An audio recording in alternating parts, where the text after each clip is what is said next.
Hello everyone and welcome back to my channel. My name is Kim and today we will be ranking and discussing Halloween Horror Nights tribute stores.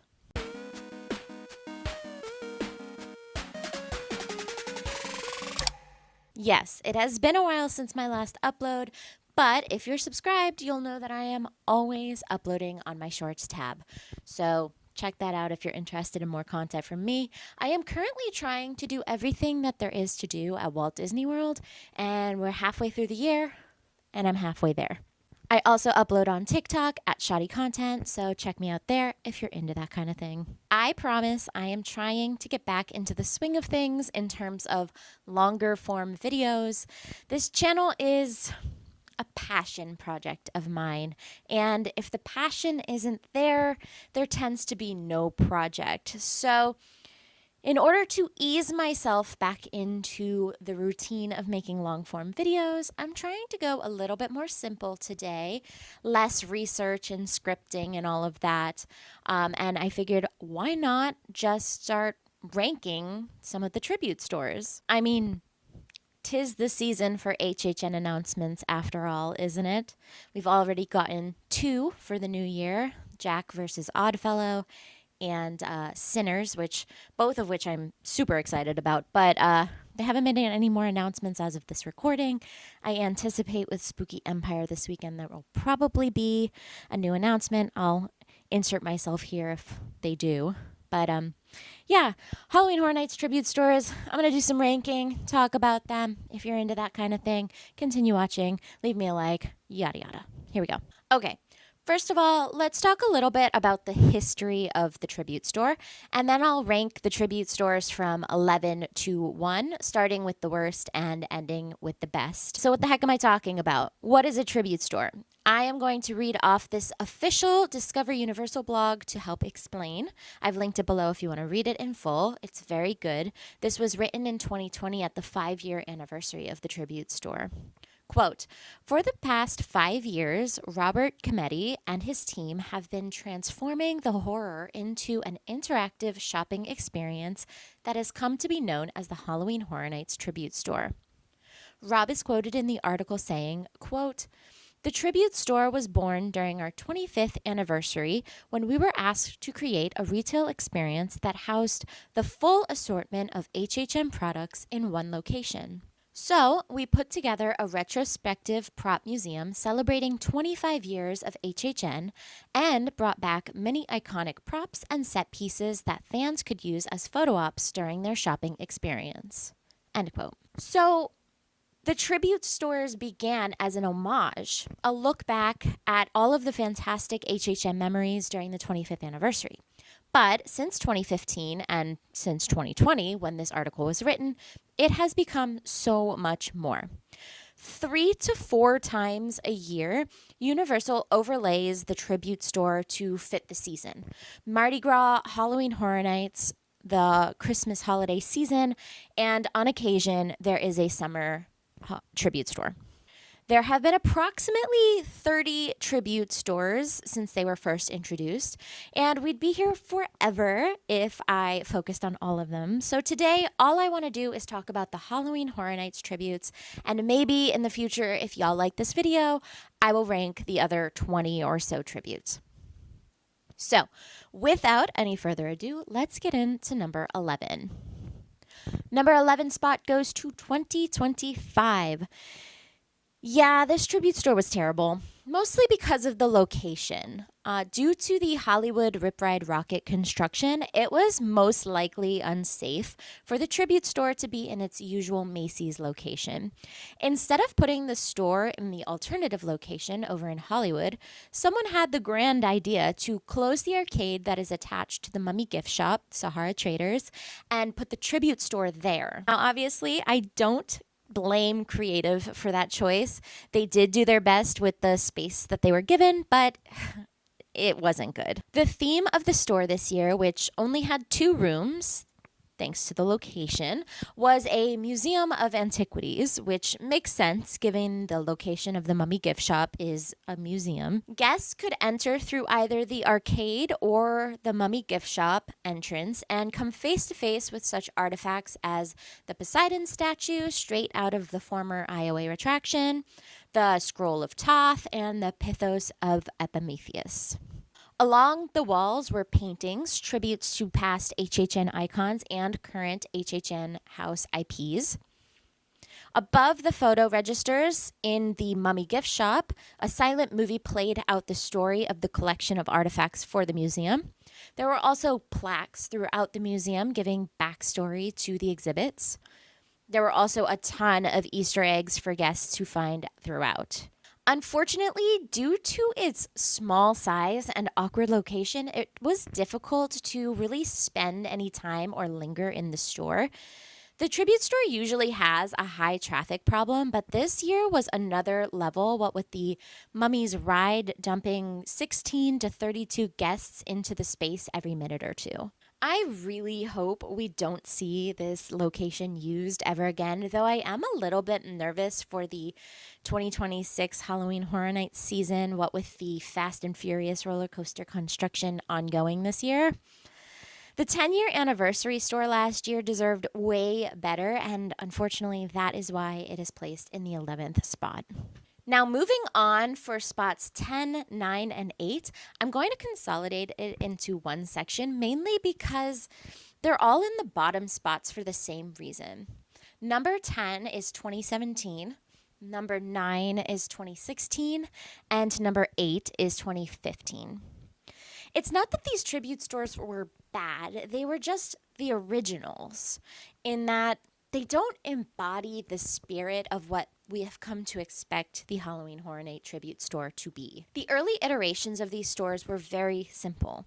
A shop for HHN merchandise with sections dedicated to this year's IP. The 2015 store is ranked lowest of the three because it was the original, but also because it was an anniversary year, this shop did include a lot of homages to the previous years. Whereas 2016 and 17 were more dedicated to the current properties such as American Horror Story, The Shining, Saw, Halloween, Texas Chainsaw Massacre, and many more. The concept was good for the beginning, but it's very easy to see how the later years would usurp these earlier ones. And with that, let's move on to number 7 on the list, which is 2018. Now, this is the year where the tribute store really started taking shape. However, it wasn't quite there yet. This year, there were 2 uniquely themed rooms. The first room was very sort of generic, classic Halloween, an ode to Trick or Treat, which was one of the houses that year. Now, something about me, I love the classic Halloween aesthetic. I love the vintage cats and pumpkins and witches and goblins. Some people like Halloween and the gory side, the scary side. Some people like the witchy side, but personally, I like the classic Halloween vibe. So all of that to say, I loved this room a lot, and every iteration of this sort of room that they've done since. There was definitely some trick-or-treat references throughout, like this poem on the wall, but it was the old-timey pumpkins and cats that I loved most of all. The second room was Stranger Things themed, which was another house this year. This was the room where guests could see that Halloween Horror Nights really stepped up their theming game. Instead of a small section of the room being dedicated to the IPs, the theming took over the whole area. There was signage behind the registers, a big statue of a Hawkins lab worker as soon as you walked in, and every piece of merch you can imagine for Stranger Things. Socks, shirts, mugs, keychains, lanyards, plushies, probably you name it, they had it. This was a total step up from the previous year, but still not quite up to par. They could do better, and they would do better in the following year. The number 6 spot on this list goes to 2024, a completely middle-of-the-road tribute store. It wasn't horrible, but especially the first room was a little bit claustrophobic for my taste. I also did not like the entranceway. It's like a shipping container with graffiti on it. Also, I had a bit of a problem with the theming because I feel like there was a missed opportunity. So 2024's tribute store was a museum that started in the Mummy's gift shop where eagle-eyed fans might have found Easter eggs for the storyline of the tribute store, prior to Halloween Horror Nights even being open. I think there were 13 letters in total, and the first one was in the gift shop, and the rest could be found throughout the tribute store in the form of QR codes that you would scan with your phone, and then you could read letters about the opening of the museum all the way through the sort of destruction and of the museum. Like I said, I remember the first room of this store being particularly claustrophobic. It was meant to be like a small convenience store that had been abandoned. So there were aisles in the middle of the walkway holding merchandise, which was cool in concept, but it didn't allow for a lot of movement or lingering to appreciate the details, especially on the busier nights. Beyond that, you would move into the second room, which was a sewer tunnel, and I think they really nailed the sort of dank, dark, sewery theme, but personally it's not my favorite theming. And finally, you get to the final room where the registers are, and behind them is a big bat queen called, I think her name is Batina. She's got a name. She's got a whole backstory. Anyway, my biggest issue with the tribute store was the missed opportunity to tie this storyline in with the mediocre house that was similarly themed that year. I forget the name, so I'll just put it on the screen right here. That was the house with the museum house with the rotting stone, and the rotting stone was cursed and causing a lot of the other museum exhibits to come to life. I don't know why creative chose to have two separate museum-inspired stories this year. They could have easily tied it in somehow. So it did seem like a bit of a missed opportunity to create a bigger world where both the house and the store were connected somehow. Pick one artifact and let it cause chaos. All in all, I would say it's not the worst tribute store. Obviously, that's why it's at number 6. However, I do think it is perfectly placed at number 6. All right, number 5 is reserved for the 2020 tribute store. Now, even though there wasn't an official HHN event in 2020 due to the pandemic, they did have a tribute store. Actually, they had a couple of houses available to day guests as well, which was really cool. If you had a park ticket, you could experience either the Bride of Frankenstein house or the Revenge of the Tooth Fairy house, but you could also visit the Halloween Horror Nights tribute store.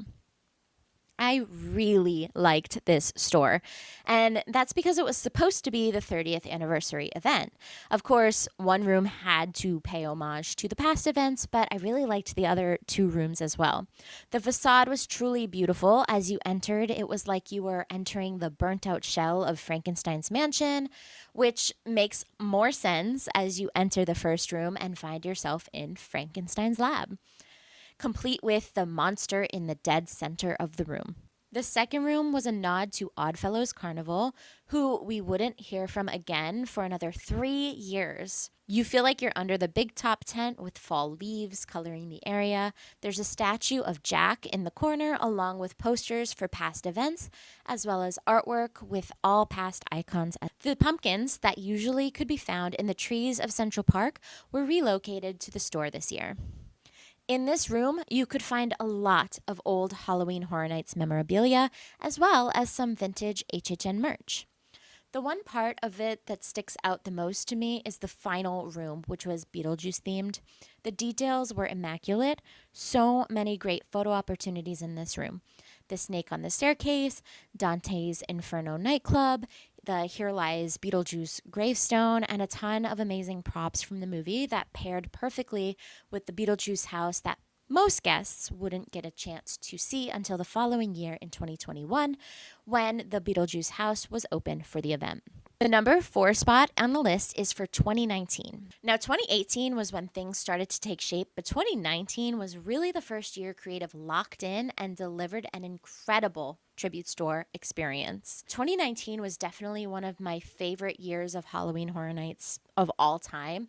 It was such a coherent theme all around. Very 80s with the neon lights, the music around the park, and of course the houses. Stranger Things, Ghostbusters, Killer Clowns from Outer Space, and even some of the scare zones were 80s with Anarcade and Vanity Ball, which I am so hoping beyond hope that they bring back one year as a house, because that was such a beautiful scare zone, Vanity Ball.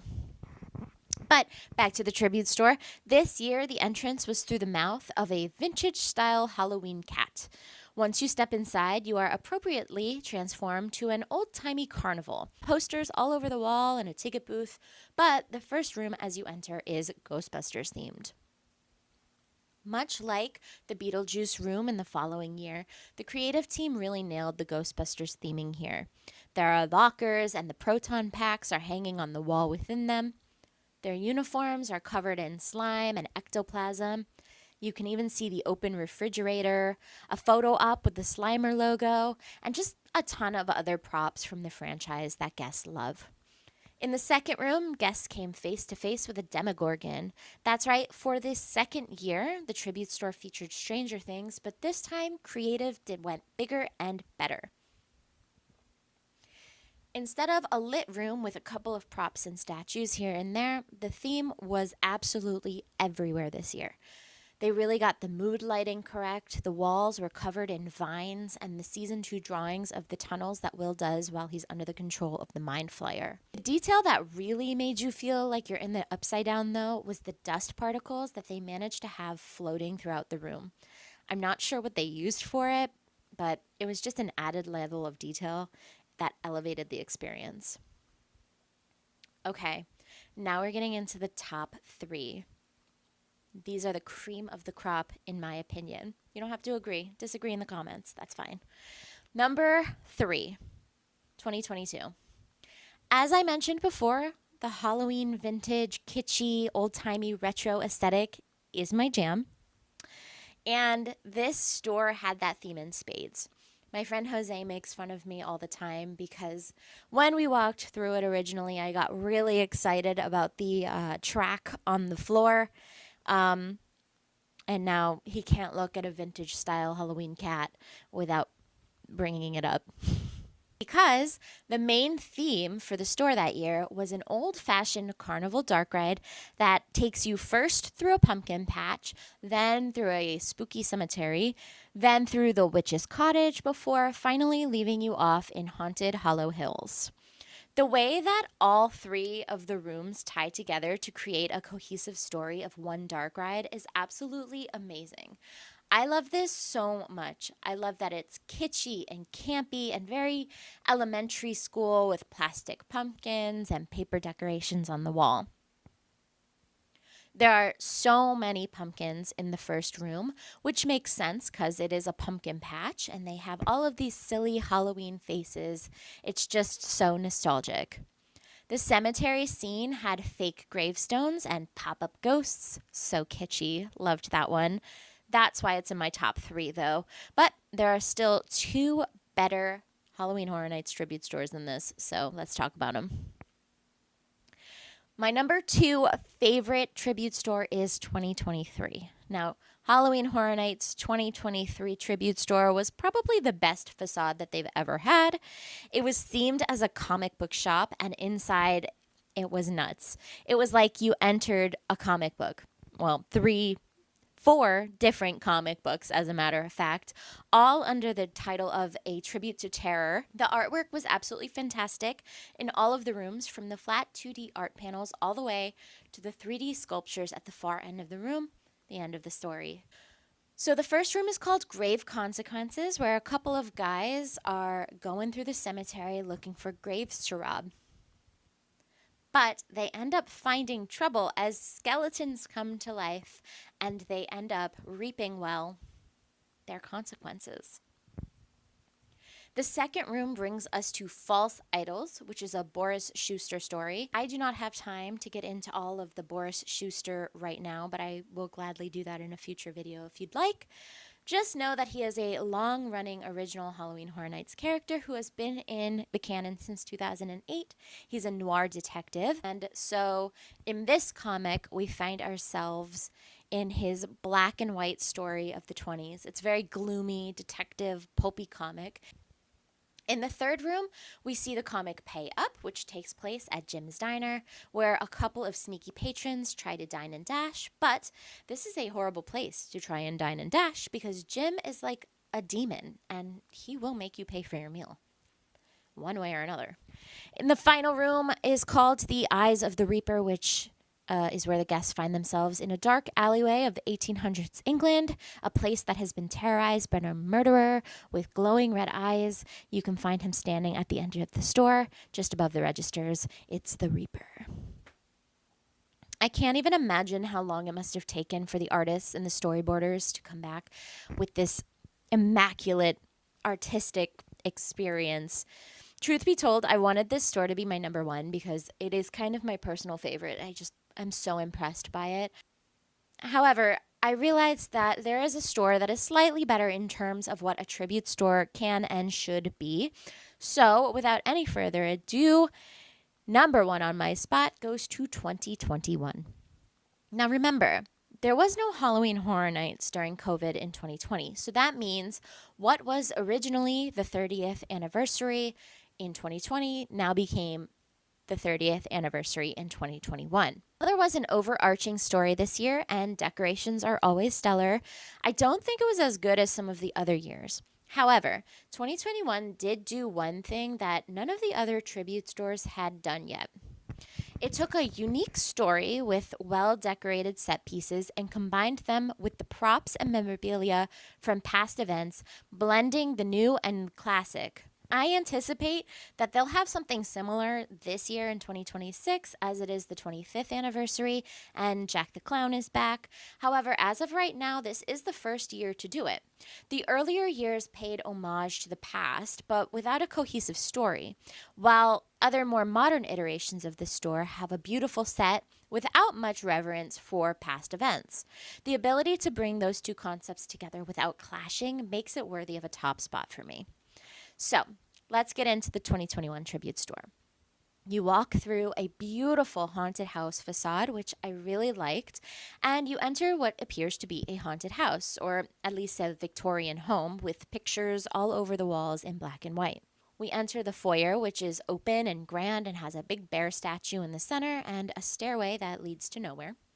There are Victorian photos all over the walls and bookcases that hold old props merch from past HHN events. As you enter the second room, we are taken into a study with a writing desk in the center, and surrounding the writing desks are marble busts and portraits of the HHN icons of the past. You've got the director, the storyteller, Chance, Jack the Clown, the usher. On the desk is a letter written by the owner of the house telling its own unique story, an added layer to this already very well-themed tribute store. Subsequent years have had a running story like this one has, but this was the first year it's done it. It really reminded me of the old HHN websites from 2003 to 2010, where there was additional running story for those with interest to go deeper. HHN has always been really good with the layers.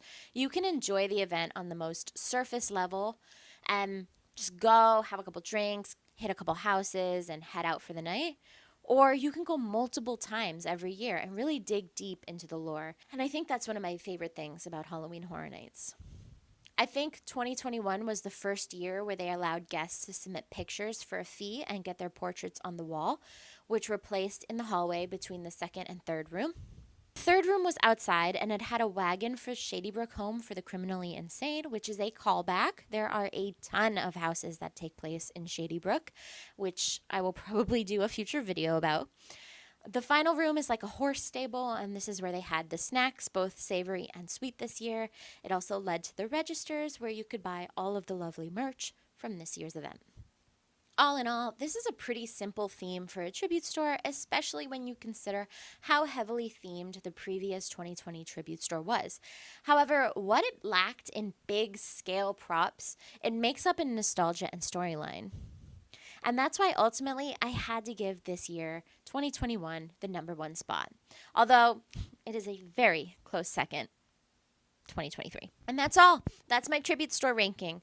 I hope you all enjoyed it, and I do wonder what your rankings are. Let me know in the comments below.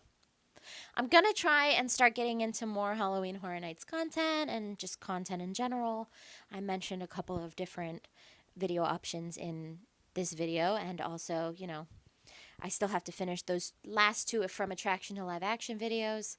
I have very much missed making videos. I promise you that. I am trying my best, but If you are interested in seeing more, please subscribe, like this video, leave a comment. Thank you so much for watching, and I will see you in the next one.